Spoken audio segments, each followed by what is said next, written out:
14 साल की एक लड़की लड़की अपने परिवार के साथ सफ़र कर रही थी और इसी बीच में जहाँ वह बैठी थी ट्रेन के अंदर, उसी के पास एक लड़का बैठा हुआ था जो 12 साल बड़ा था। दोनों दोनों एक दूसरे को देखते हैं और आंखों ही आंखों में एक दूसरे से इजहार कर बैठते हैं। अब उन्होंने संपर्क साधने के लिए एक दूसरे का जो इंस्टाग्राम आईडी है उसके बारे में पता कर लिया और पता करने के बाद ये दोनों अपने-अपने रास्ते चले जाते हैं और लड़का यहाँ से बहुत दूर यानी कि 4400 किलोमीटर दूर पहुँच जाता है। अब 4400 किलोमीटर दूर बैठा हुआ लड़का, उसके पास एक ही माध्यम था, या तो मोबाइल के माध्यम से या तो सोशल मीडिया के माध्यम से बातचीत करने का। बातचीत करते हैं और बातचीत करने के दौरान ही वो इतने आगे बढ़ जाते हैं कि उन दोनों ने कभी कल्पना नहीं की थी। लड़की जब-जब बात करती थी तो लड़के की डिमांड बढ़ जाया करती थी, यानी कि वो कहता था बिना कपड़ों के आओ तो तब बात करते हैं। लड़की बिना कपड़ों के भी उससे बात कर लिया करती थी। लेकिन लड़की ने एक दिन कहा कि इतने दूर से बैठे-बैठे बिना कपड़ों से देखते हो, कभी सामने आकर भी देखने की हिम्मत है? लड़के ने कहा कोई दिक्कत नहीं और वह चला आता है। जब लड़का चला आता है तो उसने कभी नहीं सोचा था कि उसकी ज़िंदगी का ये आखिरी सफ़र हो सकता है। दरअसल लड़के का कत्ल हो जाता है, थोड़े बहुत नहीं 17 टुकड़े उसके हो जाते हैं। लेकिन जिसने भी ये कत्ल किया था यह सोचकर किया था कि वह कभी पकड़ा नहीं जाएगा, और वह पकड़ा जाता है, बस छोटी-सी गलती पर। आदाब, नमस्कार, सत श्री अकाल। मैं देव आज की जो सच्ची घटना है आपको सुनाने जा रहा हूँ। यह सच्ची घटना है छत्तीसगढ़ प्रदेश का एक ज़िला है कोरबा। इसी का ही एक थाना लगता है पाली। पाली की ही एक चौकी है चेतमा। चेतमा चौकी क्षेत्र का एक गांव लगता है गोपालपुर, और उसी के पास एक डैम लगता है। बात कर रहा हूँ 10 जुलाई 2024 की सुबह लगभग 9:30 बजे के आसपास, जब लोग अपने-अपने काम पर जा रहे थे, तो उन्हें रास्ते से दुर्गंध आ रही थी। समझ नहीं पा रहे थे आखिरकार ये दुर्गंध कहाँ से आ रही है। तभी किसी व्यक्ति ने थोड़ा-सा आगे और बढ़ता है और जहाँ से दुर्गंध आती है उसी के पास जाकर देखता है, तो उसको किसी भी इंसान के शरीर के अलग-अलग टुकड़े के हिस्से मिल जाते हैं। तो उसको देखने के बाद उसकी हालत ख़राब हो जाती है। वो ज़ोर-ज़ोर से चीखता है, चिल्लाता है और आस-पास जो लोग वहाँ से गुज़र रहे थे, उन लोगों को भी अपने पास बुला लेता है। अब यहाँ देखने वालों का जमघट लग जाता है। अब लोगों ने यह भी कहना शुरू कर दिया कि यहाँ तो मुझे 2 दिन से यहाँ दुर्गंध आ रही थी, 3 दिन से आ रही थी। लेकिन किसी ने भी उस वक़्त पुलिस को सूचना देना उचित नहीं समझा। लेकिन जिस व्यक्ति ने 10 तारीख को देखा था सुबह 9:30 बजे के आसपास, और उसके बाद जब भीड़ इकट्ठा हो जाती तब जाकर पाली थाने और चेतमा चौकी जो होती है वहाँ की पुलिस को फ़ोन किया जाता है। अब जो इस ज़िले की एसपी जो होती हैं नेहा वर्मा, वह भारी पुलिस बल के साथ मौके पर पहुँच जाती हैं। ये जानने के लिए, ये देखने के लिए कि जो कत्ल हुआ है वो बहुत भयानक रूप में हुआ है।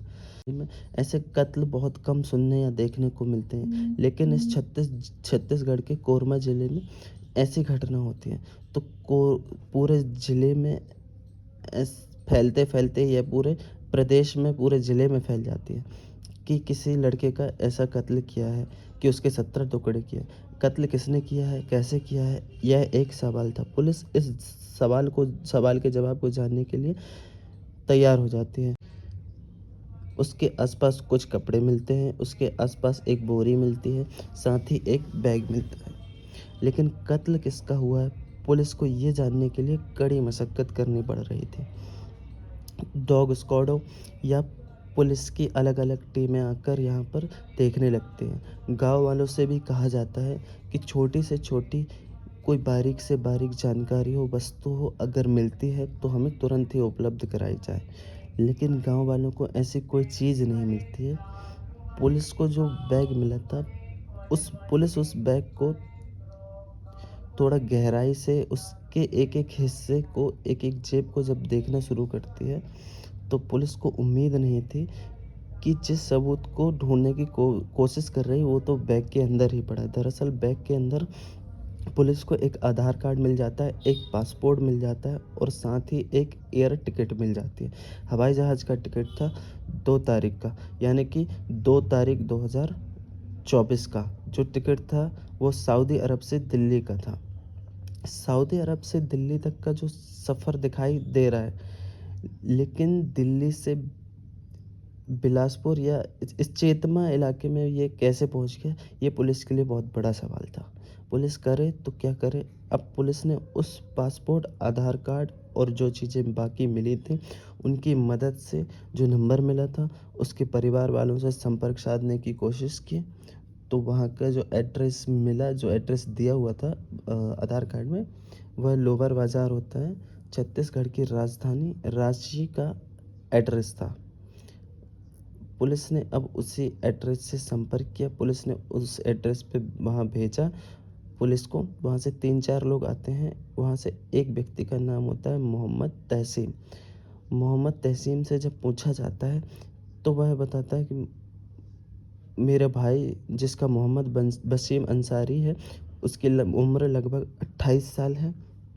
वह करीब 2.5 साल पहले यहाँ से सऊदी अरब प्राइवेट कंपनी में नौकरी करने के लिए गया था और वह यहाँ पर आया था, इस बात की हमें कोई जानकारी नहीं है। मैंने परिवार के एक सदस्य से बात की है, वो थोड़ा शांत स्वभाव का था, ज़्यादा किसी से बातचीत नहीं करता था। लेकिन हर 10वें दिन, 8वें दिन वह परिवार के किसी न किसी सदस्य से बातचीत करके या तो हाल-चाल पूछ लिया करता था या तो हाल-चाल दे देता था। लेकिन उसकी लाश यहाँ मिली है, वो टुकड़ों में मिली है, कपड़ों के आधार पर उसने पहचानने की कोशिश की, पासपोर्ट वगैरह इन सब से जानने की कोशिश की। लेकिन उसको ये बिल्कुल भी यकीन नहीं हो रहा था कि उसका भाई आखिरकार यहाँ कैसे पहुँच गया। पुलिस अब इस मामले की जांच-पड़ताल में जुट जाती है कि उसका कहीं इस इलाके के लोगों से कोई संपर्क तो नहीं है, लेकिन पुलिस को ऐसी कोई जानकारी मिल नहीं पा रही थी। आखिरकार पुलिस ने उसका नंबर निकाला, नंबर निकालने के बाद सीडीआर और लोकेशन से पता किया, तो पता चलता है कि यहाँ आया था, कैसे-कैसे आया था, ये तो कातिल ही बता सकता था। लेकिन पुलिस अब कातिल की तलाश में जुट जाती है, लेकिन साथ में ही पुलिस ने जो उसकी सीडीआर लोकेशन निकलवाई, उस लोकेशन की मदद से इस जितने भी इसके संपर्क में रहते थे लोग, सभी से बातचीत करने की कोशिश की। जो सऊदी अरब में रहते थे, उनसे भी बात करने की कोशिश की, जो उनके दोस्त थे, उनसे भी बात करने की कोशिश की। तभी जानकारी मिलती है कि चेतमा क्षेत्र की रहने वाली एक लड़की, जिसकी उम्र लगभग 16 साल के आसपास होती है, उस लड़की से ये इंस्टाग्राम के माध्यम से बहुत सारी बातें किया करता था। अब जब उसके दोस्तों से जानकारी जुटाई गई, तो ये लड़की कौन है, कहाँ की रहने वाली है, तो चेतमा के अलग-अलग गाँवों में, अलग-अलग इलाके में जब पुलिस ने जब तलाश करना शुरू किया, तो वह लड़की मिल जाती है। जब पुलिस उस लड़की के घर पहुँचती है, तो लड़की के घरवाले कहते हैं कि हमने तो उससे हमेशा के लिए संपर्क ख़त्म कर दिया, क्योंकि वो चरित्र की बिल्कुल भी अच्छी नहीं है। वो लड़की हमारी बात ही नहीं मानती, इसलिए हमारा उससे कोई संपर्क ही नहीं है। लेकिन मुखबिर ने एक सूचना दी कि ये जो लड़की है 16 साल की, उसका एक प्रेमी है, उस प्रेमी का नाम राजा खान है, जिसकी उम्र लगभग 20 साल के आसपास है, जो कि चेतमा का निवासी है।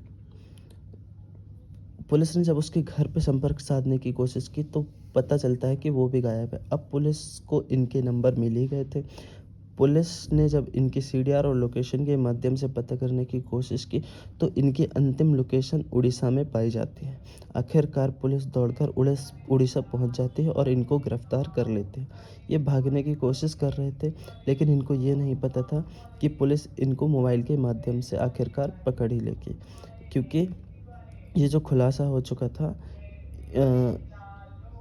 इनको जो लाश मिल चुकी थी, आखिरकार कत्ल क्यों हुआ, इन्होंने ही कत्ल किया है या किसी और ने कत्ल किया है, पुलिस के सामने कई तरीके के सवाल थे। पुलिस जब इन्हें हिरासत में लेती है, तो हिरासत में लेने के बाद अब इनसे पूछताछ करना शुरू करती है। पुलिस बताती है, यानी पुलिस को यह बताया जाता है कि ये लड़की बोलती है कि साल 2021 की बात है, राउरकेला से रांची अपने परिवार के साथ यह सफ़र कर रहे थे जब ये 14 साल की थी। इसी बीच में एक लड़का इसके सामने था जिस लड़के का नाम वसीम अंसारी था होता है। उस वक़्त उसकी उम्र 26 साल थी। मतलब फ़िलहाल उसकी 28 वर्ष उम्र हो चुकी थी। ये दोनों एक दूसरे को देखते हैं। दो लड़की देखने में बहुत बेइंतहा खूबसूरत होती है, इसलिए लड़का लट्टू हो जाता है। तो लड़का इससे बात करने की कोशिश कर रहा था, तो इसने अपने इंस्टाग्राम अकाउंट दे दिया कि आप मुझे इससे संपर्क कर सकते हैं। यहाँ से संपर्क सूत्र इनका बढ़ जाता है। जब इनका मन करता था ये एक दूसरे से दोनों चैट करते थे, दोनों बातचीत किया करते थे। लड़का इसी बीच में सऊदी अरब में कमाने के लिए चला जाता है। लड़के लड़की दोनों आपस में बात किया करते थे। अब लड़की को कुछ पैसे की ज़रूरत पड़ती थी तो लड़के वहाँ से पैसे भेज दिया करता था। यानी लड़की जितने पैसे मांगती थी उतने पैसे उसे आसानी से मिल जाया करते थे। ये वसीम नहीं जानता था कि इसका प्यार इसलिए है। यह राजा खान से उस लड़के को ये नहीं पता था कि उसका एक और प्यार यहाँ भी है जो राजा खान था। लड़की हमेशा उसको बता दिया करती थी कि राजा खान हमारा भाई लगता है। लेकिन लड़की जब भी पैसे मांगती थी वह पैसे इसके पास आ जाया करते थे। राजा ने इससे कहा कि इसके पास तो बहुत पैसे होंगे, क्यों ना इसके पास जितने पैसे हों वो पूरे ले लिए जाएँ। तो लड़की ने कहा प्लानिंग तो अच्छी है। लड़की ने उसकी तरफ और अट्रैक्शन बनाना शुरू कर दिया। कुल मिला के उसे हनी ट्रैप का शिकार बनाना शुरू कर दिया। अपने तन से कपड़े उतारते थे और उसके सामने बातचीत करते थे। वो लड़का और ज़्यादा इम्प्रेस होता चला गया। तभी लड़की ने कहा कि मुझसे मिलने नहीं आ सकते। तो वह कौन सा कह वो कहता है कौन सी दिक्कत आ रही, तुम जब बुलाओगे तब आ जाऊँगा। यानी कि दिल्ली से सऊदी अरब की सफ़र की बात करें तो वह 3225 किलोमीटर लगता है। और दिल्ली से अगर इसके लड़की के घर की बात करें तो लगभग 1206 किलोमीटर, टोटल मिलाकर 4431 किलोमीटर का सफ़र था। उस लड़के को आँखों से नग्न अवस्था में देखने के लिए, उसके साथ कुछ करने के लिए वह 4400 किलोमीटर का सफ़र तय करके 1 जुलाई 2024 को चलता है। अपने सऊदी अरब से पहुंच जाता है दिल्ली 2 तारीख को। जब वह पहुंच जाता है दिल्ली 2 तारीख को ये सफ़र करता है ट्रेन के माध्यम से, बिलासपुर पहुंचता है। लड़का और लड़की इसको पहले से ही मिलते हैं। बोलेरो कार से इसको लेकर अपने घर पहुंचते हैं। वहां जाने के बाद इसकी गर्दन पर एक चाकू रखा जाता है और उससे कहा जाता है कि तुम्हारे पास जितनी भी धन दौलत है, जितना पैसा है वो हमें चाहिए।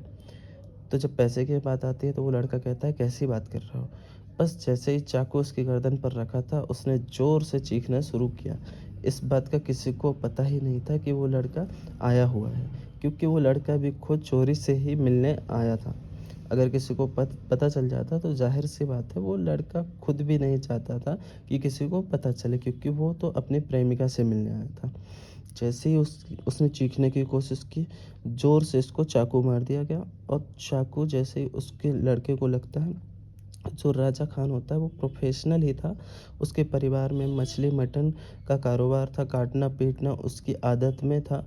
इसलिए उसने उसकी गर्दन को उड़ा डाला और साथ ही उसके शरीर के छोटे-छोटे टुकड़े करना शुरू कर दिए।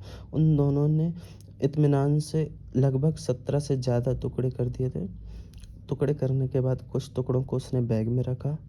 जो पिट्ठू बैग था, जो उसका खुद का बैग था, उसने उसने एक आध जोड़े कपड़े हुए थे जो उसी में उसको आधे टुकड़े रखा, साथ ही में एक बोरे रखा। और साथ ही में जो इसके लाश के टुकड़े थे उनको लेकर इस अपनी स्कूटी में रखकर एक डैम है बाबू डैम, जो वहाँ पर बताया जाता है कि वहाँ सबसे बड़ा डैम है। बताया जाता है कि वहाँ पे जो डैम है उसमें अगर कोई व्यक्ति गिर जाए तो वह आसानी से नहीं मिल सकता, और यही सोच कर यह टुकड़े किए गए थे कि उस डैम में डाल दिए जाएंगे तो किसी को कानो-कान खबर नहीं लगेगी। जैसे स्कूटर से लड़के को उसकी टुकड़े को लेकर यह डैम के पास पहुँचते हैं। अचानक ही पेट्रोलिंग पुलिस जो होती है यूँ ही जो चक्कर लगाती रहती है 112 नंबर की, या फिर पुलिस जो भी पेट्रोलिंग का काम करती है, वह अचानक से ही पेट्रोलिंग पुलिस उन्हें आती हुई दिखाई देती है। अभी लाश के 1-2 टुकड़े ही डाले थे कि इन्होंने अपने आप को सँभाला और पुलिस ने इनसे कुछ भी नहीं कहा, कुछ भी बातचीत नहीं की, लेकिन ये दोनों डर जाते हैं। अब इसके बाद इन्हें लगता है कि पुलिस को शायद शक ना हो जाए, उनको कहीं पता ना चल जाए, इसलिए वह यहाँ से सीधा घर आते हैं और जितने भी लाश के टुकड़े थे, उनको सबको फ्रिज में सजा देते हैं ताकि ये ख़राब ना हो जाएँ, ताकि इनसे दुर्गंध ना आ जाए। जब उनको यहाँ से मौका मिला तो उन सब टुकड़ों को ये गोपाल गो गोपालपुर जो गाँव लगता है, गोपालपुर गाँव के पास जो डैम होता है, उस डैम में ये अंदर फेंकना चाहते थे, लेकिन अंदर फेंक ही नहीं पाए पूरी पूरी तरह से। कुछ टुकड़े बाहर गिर जाते हैं, कुछ अंदर वहीं बैठ जाते हैं और ये 2-3 दिन का जब वक़्त गुज़र जाता है तो 9 तारीख या 8 जुलाई से लगातार दुर्गंध आ रही थी।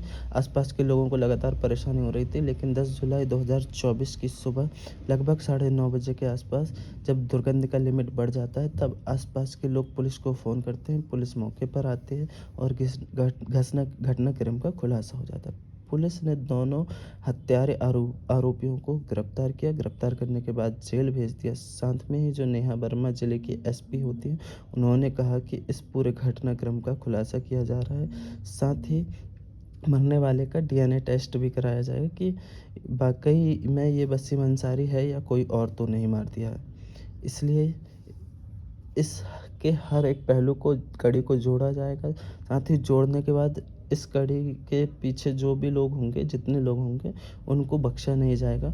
कोशिश की जाएगी कि कम से कम समय में कोर्ट में ये चार्जशीट भेजी जाए और चार्जशीट भेजने के बाद इन हत्यारे को बड़ी से बड़ी सज़ा दिलाई जाए, ताकि समाज में एक मैसेज जा सके, ये संदेश जा सके कि बुरे काम का बुरा नतीजा।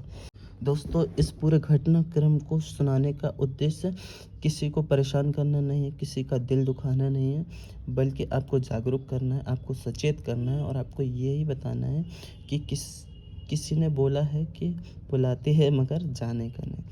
कम से कम जाने से पहले 1000 बार सोचना चाहिए था कि वह जा कहाँ रहा है। एक अनजान व्यक्ति के पास जा रहा है, 4400 किलोमीटर का सफ़र तय करने के बाद, और वहाँ उसके टुकड़े-टुकड़े कर दिए जाते हैं। तो उसने यह कभी सोचा भी नहीं था। उसने कभी सोचा ही नहीं था कि जिस प्रेमिका की खूबसूरती पर वह फ़िदा हो जाता है, दरअसल उसके पीछे एक कितना खूंखार चेहरा छिपा हुआ है। वह इतना भयानक रूप ले सकती है, उस लड़के ने ये कभी नहीं सोचा था।